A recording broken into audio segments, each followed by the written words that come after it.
The local FM talk radio station, formerly known as WKNT, changed its call letters to WNIR one year, and forever became known to Stowbillies as Winner 100. The lineup of talk show hosts remained relatively unchanged, with the legendary Howie Chizek keeping most of the heat on during the day.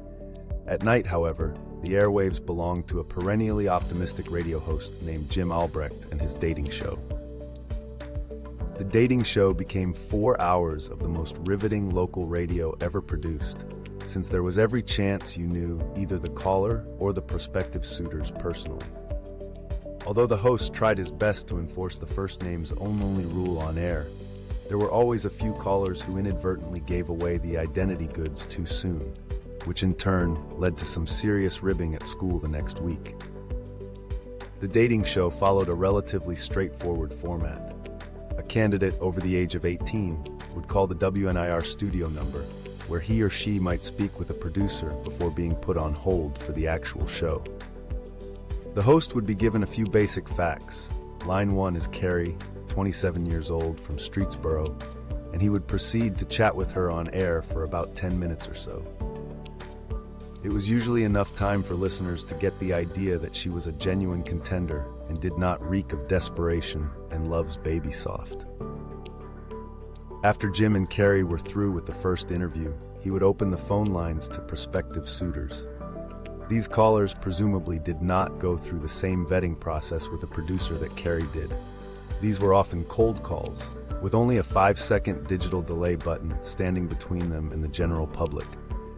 Jim would simply answer, "Dating show," and the caller would make his pitch.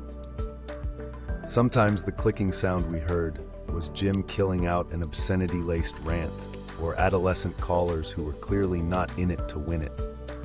The legitimate callers would undergo one of Jim's patented 1-minute interrogations, in which he tried to suss out why this caller thought he was good enough to date his daughter, who was still on hold, but could hear everything. If the caller passed the initial sniff test, he would be put on hold while another caller went through the process. Eventually, there would be enough suitors on hold for Carrie to return to the conversation. She would talk to each caller individually, which was indeed every bit as uncomfortable and awkward as it sounds. Jim would then ask Carrie if she was interested in getting to know any of the callers better, and if she actually selected someone, not everyone did, they would exchange phone numbers off the air. This basic pattern continued for 4 more hours. Contestant, chat, callers, interrogation, decision, number exchange. Contestant, chat, callers, interrogation, decision, number exchange. Because the dating show stayed on the air for so many years, it gained a cult following among the locals. We all had dating show stories to tell, either as contestants, callers, listeners, or critics. The show really became more appealing when many of us migrated to the Kent State or Akron Zoo zip codes and discovered how difficult the adult dating scene could be. Suddenly calling a familiar voice and taking a chance on 3 strangers while on the radio didn't sound nearly as crazy as it once did. It was certainly no crazier than talking to a punk rock chick over a garbage burger at Jerry's Diner at 3 in the morning, or trying to compete with the Eurotrash dance music offerings at the Townhouse.